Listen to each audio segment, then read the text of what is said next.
अभिनंदन करता हूं। आप इस क्षेत्र में आकर हमारे इस कार्यक्रम की प्रतिवर्ष शोभा बढ़ाते हैं। हम आपका बहुत बहुत साधुवाद व्यक्त करते हैं। सर्वप्रथम इस दुनिया में करुणा का संदेश देने वाले के मारने वाले से बचाने वाला बड़ा है। करुणा के सागर, मानव मानव एक समान का संदेश देने वाले करुणा के सागर तथागत भगवान गौतम बुद्ध के चरणों में कोटि कोटि नमन करता हूँ। परम पूज्य संतों के शिरोमणि संत शिरोमणि गुरु रविदास जी के चरणों में कोटि कोटि नमन करता हूँ। और संत लोतीदास जी की आज इस 12वीं बरसी पर, क्योंकि जन्म का तो उनके हमें पता नहीं, लेकिन हमने उन्हें साथ साथ यहाँ देखा है, मिले हैं उनसे, बहुत सारी बातें उनसे सीखी है। कई बार उनके यहाँ बैठे हैं साथ में आकर, तो उनका आशीर्वाद हमें प्राप्त हुआ। उनकी 12वीं बरसी पर मैं उनको कोटि कोटि नमन करके श्रद्धांजलि अर्पित करता हूँ। और आप सब भी शायद यहाँ उनको श्रद्धांजलि प्रकट करने के लिए आए हैं। और उसी के साथ इस आधुनिक भारत के निर्माता, गूंगों को जबान, नारी को सम्मान, इस भारत को संविधान देने वाले परम पूज्य बोधिसत्व बाबा साहब डॉक्टर अम्बेडकर जी के चरणों में कोटि कोटि नमन करता हूं। और यहाँ आए हुए सभी सम्मानित जनों से मैं आग्रह करूंगा कि एक बार आप जिन संतों के लिए आए हैं उनके चरणों में नमन करने के लिए दोनों हाथ उठाकर आप उनका आशीष लें और बाल जति जी के इस पवित्र स्थान को पवित्र करें। और आज संत लोतीदास जी की 12वीं बरसी पर उन्हें श्रद्धांजलि प्रकट करें। तो मैं कहूंगा, संत लोतीदास जी तो आप कहेंगे अमर रहे, दोनों हाथ उठाकर। संत लोतीदास जी महाराज अमर रहे, संत लोतीदास जी महाराज अमर रहे, संत लोतीदास जी महाराज अमर रहे।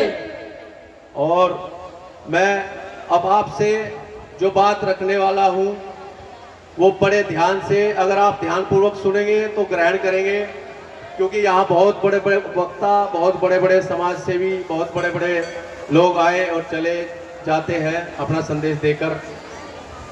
वो राजनीतिक, सामाजिक, आर्थिक बात जरूर करते हैं सभी लोग, लेकिन कोई भी धार्मिक बात नहीं करता। धर्म एक ऐसी चीज है, बाबा साहब डॉक्टर अम्बेडकर ने अपनी पुस्तक में बिल्कुल स्पष्ट लिखा है कि धर्म का नशा वो नशा है, अगर किसी व्यक्ति को चढ़ जाए तो 100-200 साल तक वो नशा उतरता ही नहीं। क्योंकि अगर एक हमारे समाज की माता किसी अन्य धर्म में प्रवेश कर जाए, वो अन्य धर्म को ग्रहण कर ले, तो वो जिस घर से आई है उस पिता को बदलेगी, जिस घर में वो ब्याह के आई है उस घर को बदलेगी, जो बच्चे उससे पैदा हो गए उनको भी बदलेगी। और मैं जो ये बात कह रहा हूं, ये सारी माताएं बहनें और सारे पुरुष ये अच्छी तरह जानते हैं। आज हमारे समाज में अगर पहले से कोई धर्म हमारे महापुरुषों ने बताया है, उस रास्ते पर हम चलते, तो हर गली, हर मोहल्ले में आकर कोई आपको पोप, पास्टर, क्रिश्चियन न बनाकर चला जाता।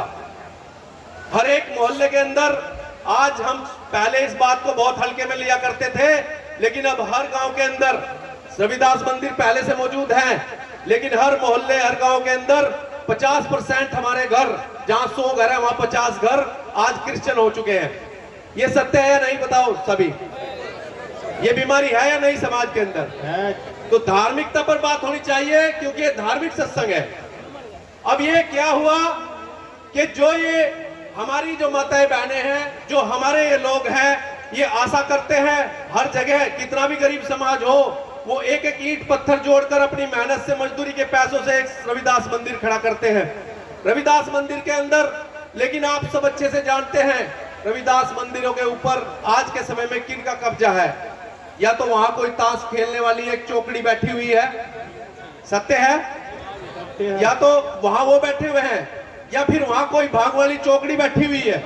सारे रविदास मंदिर नहीं कह रहा, कुछ अच्छी भी है, वो चल रही है। तो वहां हम ही अपनी माता बहनों को भेज के तैयार नहीं, तो दूसरा तो कौन वहां शीश नवाने के लिए आगा? बताओ आगा क्या? अगर हम इस सत्य को स्वीकार करते हैं, तो मैं अपने गुरुजन जो दूर दूर दराज से यहाँ चलकर आए हैं, मैं उनसे आग्रह करता हूं कि आप किसी भी रविदास मंदिर को इतने संत पैदा कीजिए। कोई रविदास मंदिर खाली नहीं रहना चाहिए, वहां ज्ञान का प्रचार होना चाहिए, ना ताशों का, ना भांग का, ना दारू शराब का। तब ये बदलाव समाज के अंदर संभव है। क्योंकि यहाँ तो हम एक साल में एक बार इकट्ठे होते हैं, लेकिन अपने गांव में तो हम रोज रहते हैं। वहां रोज हर संडे को नमन होना चाहिए, हर घंटे को सत्संग होना चाहिए, तब इन माताओं बहनों के अंदर ये सुधार आ सकता है। और रही बात संत शिरोमणि गुरु रविदास जी की, ये संत शिरोमणि रविदास जी के बारे में बहुत प्रचलित है। ऐसा चाहूराज में मिले सबन को, छोट बड़ा संग बसे रविदास रहे प्रसन्न। ये संभव कैसे हुआ? लेकिन इससे पहले रविदास जी ने जो कहा वो हम सबको अपने चरित्र में उतारना चाहिए।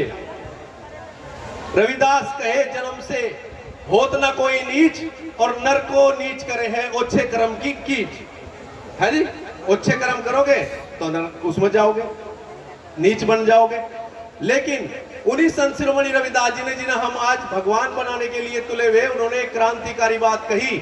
अगर आप यहां से सुन के जाते हैं और अपने जीवन में अमल करते हैं कि जीवन 4 दिवस का मेला रे, बामन झूठा वेद भी झूठा, झूठा ब्रह्मा अकेला रे। बिल्कुल स्पष्ट रूप से कहा, बामन झूठा वेद भी झूठा, झूठा ब्रह्मा अकेला रे। मंदिर भीतर मूर्ति बैठी, पूजते बाहर चेला रे। और मूर्ति के साथ, मूर्ति के विषय में बताया, लड्डू भोग चढ़ाती जनता, मूर्ति के ढींग के लारे। और पत्थर मूर्ति कुछ ना खाती, खाते बामन चेला रे। और फिर कहा, बामन लूटते जनता सारी और प्रभु जी को देते ना धेला रे। समझ में आई ना बात आपके? ये संत शिरोमणि रविदास जी की वाणी है। गा गा कर पूरे समाज को, जगह जगह पैदल जा जाकर इस समाज को जगाया। संत शिरोमणि रविदास जी इतने क्रांतिकारी महापुरुष थे, बनारस में पैदा हुए, गुजरात भी पैदल गए, राजस्थान भी गए, दिल्ली भी गए, सब जगह गए। लेकिन आज हम इतने संत, इतने महात्मा इकट्ठे हो रहे, तो लेकिन आज भी ये जागृति रुकी हुई क्यों? क्यों हमारे रविदास मंदिरों से ज्ञान का प्रचार प्रसार नहीं हो रहा? ये खेद का विषय है। तो आज इस जो संत समागम आज इतनी बड़ी हमारे यहाँ लगी और हर प्रतिवर्ष लगती है, तो उसके विषय में मैं एक छोटा सा संदेश आप लोगों को देना चाहता हूं कि बाबा साहब डॉक्टर अंबेडकर के विषय में हर कोई 1-2 लाइन कोट जरूर करता है, लेकिन मैं बाबा साहब के विषय में ये कहना चाहता हूं कि अगर समाज जैसे हाथी के पैरों में सबका पैर आ जाता है, वैसे ही डॉक्टर अंबेडकर 5000 साल के अंदर इस भारत की भूमि पर जन्मे ऐसे महापुरुष है कि उनकी बातों के अंदर हर एक संत, हर एक महाराज, हर एक समानतावादी महापुरुष का सार छिपा हुआ है। और जब तक घर घर अंबेडकर नहीं पहुंचेगा, तब तक ये क्रांति अधूरी पड़ी हुई है। और इस देश के अंदर राम जी की कथावाचक है, हनुमान जी के कथावाचक है, माता जी के कथावाचक है, सबके कथावाचक है। लेकिन जिस दिन हमारे सच्चे संतों के कथावाचक शुरू हो गए, तो समझ लेना उस अंधकार का सफाया हो गया और आपके यहाँ प्रकाश पहुंचना शुरू हो गया। ये बहुत जल्द होने के लिए जा रहा है। माता जी के चरणों में कोटि कोटि नमन। वो इतनी हिम्मत दिखा रही है कि वो आज भी समाज के बीच में बनी हुई है, अपनी जागृति के माध्यम से आपको संदेश दे रही है, खड़ी होकर के बार बार।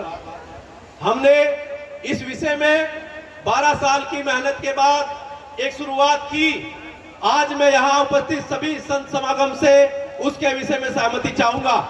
यही आपके नजदीक में समसो गांव के पास हमने 5 बीघा जमीन में अम्बेडकराचार्य बौद्ध मठ का निर्माण किया है। उसके अंदर क्या होगा, अभी इसी समय हमारे आदेश नाम का एक लड़का है, मजदूर परिवार से आता था, उसका IIT में सिलेक्शन हो गया, लेकिन उस पर 17-18 हजार रुपए फीस के भरने के लिए नहीं थे, और वो 18 हजार की फीस के लिए IIT की सीट से रिजेक्ट कर दिया गया। लेकिन भला हो हमारे समाज के दिल्ली के एक प्रवक्ता, जिन्होंने उसका केस सुप्रीम कोर्ट में डाला कि प्रतिभा को 18 हजार रुपए के लिए नष्ट नहीं किया जा सकता, वो 18 हजार रुपए तो बाद में भी दे सकता है। तो उसने उसका केस जीता और कोर्ट ने उसे आदेश दिया कि इसका एडमिशन तुरंत किया जाए, 18 हजार तो फिर भी जमा करा देगा। तो ये बदलाव केवल शिक्षा से आया, और ये शिक्षा कितनी महत्वपूर्ण है वो हर कोई आपको बताता है। लेकिन इस शिक्षा के विषय में हमें बहुत ज्यादा काम करने की आवश्यकता है। वो अम्बेडकराचार्य बौद्ध मठ आप इस समाज को सुधारने के लिए बाबा साहब तथागत बुद्ध संत शिरोमणि रविदास जी और अन्य समाज में, बहुजन समाज में जन्मे महापुरुषों के प्रचार प्रसार के लिए ही वहां बनाया गया है। वहां फ्री में 5वीं पास बच्चे को लिया जाएगा, जिसकी उम्र लगभग 10 साल से ज्यादा हो, वो बच्चा वहां लिया जाएगा और उसका वहां रहना, सहना, खाना, पीना, पढ़ना, लिखना सब उसी अम्बेडकराचार्य बौद्ध मठ के अंदर होगा। अगर कोई भी किसी का गरीब बच्चा होगा तो वो वहां उसका दाखिला कराने का काम करे, उसे शिक्षा भी दी जाएगी, रहन सहन भी दिया जाएगा। उसके बाद में मैं मानता हूं हमारे समाज में इतने बुद्धिजीवी बच्चे पैदा होंगे कि कोई उनके साथ तर्क करने की, उन्हें तर्क में हराने की हिम्मत नहीं कर पाएगा। तब ये ज्ञान का प्रकाश घर घर तक पहुंचने का काम करेगा। तो मैं इसी आग्रह के साथ, हमारे साथी हैं जिनके हाथ में पंपलेट है, 14 अक्टूबर आने वाला दिन, जो आज 2 तारीख है, आज 1 तारीख है, लेकिन 14 अक्टूबर को गांव समसो में पहुंचे दिन में 10 बजे। 14 अक्टूबर को ये दिन ही क्यों चुना गया? क्योंकि बाबा साहब डॉक्टर अंबेडकर ने 10 लाख लोगों के साथ में इसी दिन धम्म की दीक्षा ली थी 68 वर्ष पहले। तो आप लोग वहां आए और धम्म लाभ ले और अपने बच्चों को भी इस काबिल बनाएं कि वो वहां उनका दाखिला हो और दाखिला होने के बाद में वो समाज का नाम ऊंचाइयों तक लेकर जाए।